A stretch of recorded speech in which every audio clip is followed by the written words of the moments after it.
Hi, I'm John Sherwood, and let's dehydrate some food.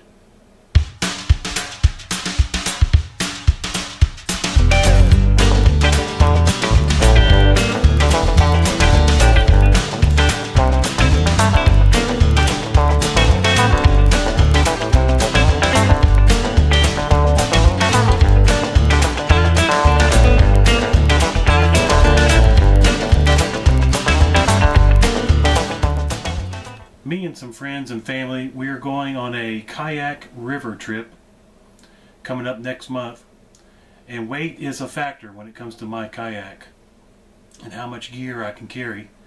So I thought, well, I started checking out dehydrating videos on YouTube, saw a few good ideas, so I thought I would put together my own video. So today we're going to dehydrate some lean ground beef. There's about a pound here. I'm hoping to get 2 different dishes out of this. Maybe some bean and beef burritos, or maybe put some of this into some chili, or a shepherd's pie. That sounds even better. So anyways, stay tuned. We're going to dehydrate some fat-free refried beans and some low-fat, lean ground beef. Okay, so the first thing we're going to need to do is brown our meat. I haven't added any oil to it because that's one of the enemies of dehydration, is fats and oils. So we're going to brown this up and get it into the smallest pieces we can get, and then we'll go from there. Okay, so we're going to let this continue browning. But what's real important here is we need to make sure that we get down to the smallest pieces we can get, because we can't have any clumps in our meat, because it will be holding fat in there, which would cause it to want to go rancid and spoil. So we're going to continue to cook this down until we get all these pieces broken down into small, tiny pieces. Okay, now the next thing we need to do is drain the fat off. So we'll put it through this strainer here.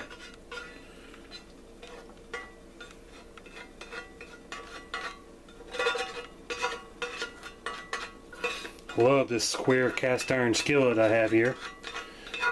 This belonged to my grandfather.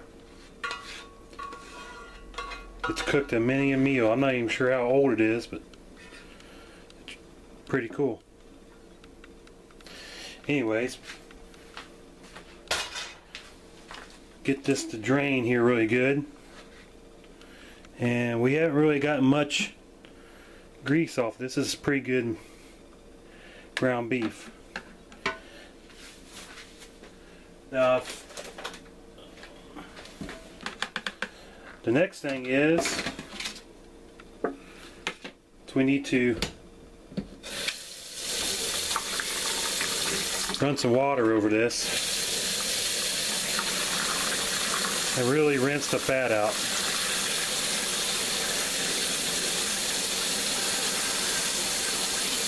Make sure that we get as much of the fat out as we can.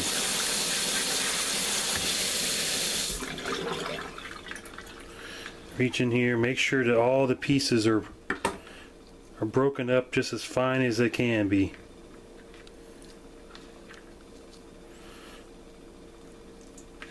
Okay, so I'll go ahead and do that off camera, and then I'll come back and show you the next step.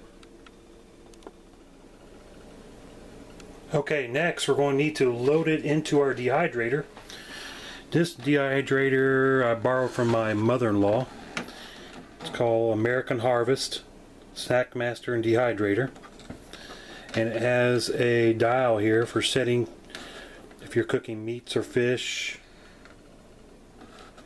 fruits and veggies, crafts, nuts and seeds, and herbs and spices. And it has the temperature of each setting. So since we're doing meat, we should put it up to 145 degrees. And then we're going to load up our first tray. So since we're also doing refried beans, I'm going to need 2 trays. And it's okay to mix the two because it doesn't matter if the flavors kind of intermatch a little bit, intermarry. It won't bother me none if it tastes a little bit like meat or vice versa. So the problem is it only came with 2 trays.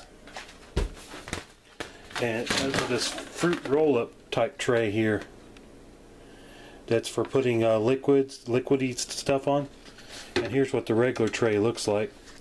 So I'm going to put the meat on this one, or I'm sorry, I'm going to put the meat on the other one. Now the problem is we only have 1 fruit roll-up tray. So what I did was I got some parchment paper and traced it out, and here's a picture of what I did.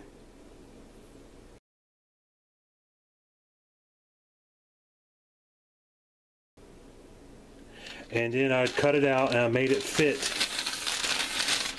into our tray. So I'm going to put the meat on this and the refried beans onto this plastic one. I think it will probably work out better that way. So let's take this one out of the way. We'll put our refried beans on it here in just a minute. Now we just take our meat that I have browned and I've broken up into as small pieces as I can and washed as much of the fat off as I could. We're going to just kind of lay this out in a thin layer around the tray. It's nice and thin, because the thinner the better. It will dry better that way. We need the air to circulate really nice around all this to remove the moisture. Alright, so I think that looks pretty good. Okay, so here's our tray with our plastic fruit roll-up, as they call it, piece inside here. Now this might be a little difficult. I'm going to try to get it out here nice and thin.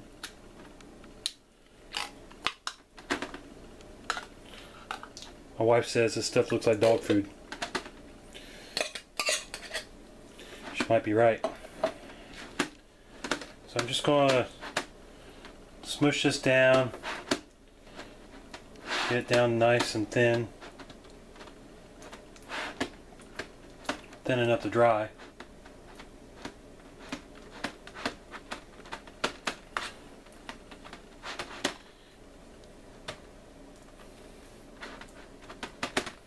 Hopefully when I rehydrate these, it'll go good on a burrito along with our meat. Okay, so here we go. I got it thinned out as best I can. I think it'll dry pretty good like that. I got the temperature set to meats and fish at 145 degrees. We'll put the lid on it.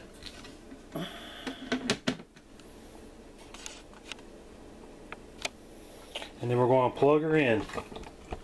See how it does. I'll show you the end product when it comes out.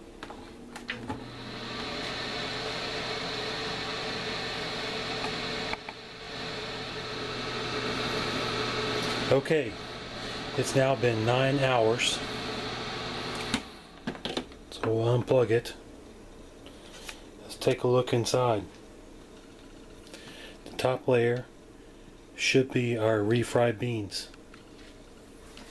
Wow.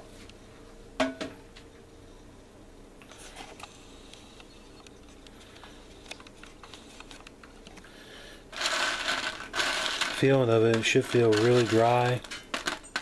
No wet spots in it. And this is just totally dry. So it's ready. Let's take a look at the ground beef. And there you have it. There's 1 pound of ground beef. Listen to it. Kind of sounds like the gravel on the bottom of an aquarium. And that's exactly what they call this, is gravel. So let's get a scale out and see how much it weighs. Okay, so I got the scale so it's zeroed out. Hope you can read that. Yeah. Now let's put our bowl of ground beef on here. This pound of ground beef now weighs 3.78 ounces. Wow, what a weight savings. So there you have it. Okay, I just wanted to give you a shot of our beans, how they turned out. They don't look like refried beans anymore. Okay, so here's our scale. Still zeroed out. Now, looks like we got 3.28 ounces, or 93 grams. So I'll be rehydrating these in some later videos to use for some different recipes, the meat, and I'll be probably doing the burritos using these refried beans. So stay tuned for that video, and thanks for watching.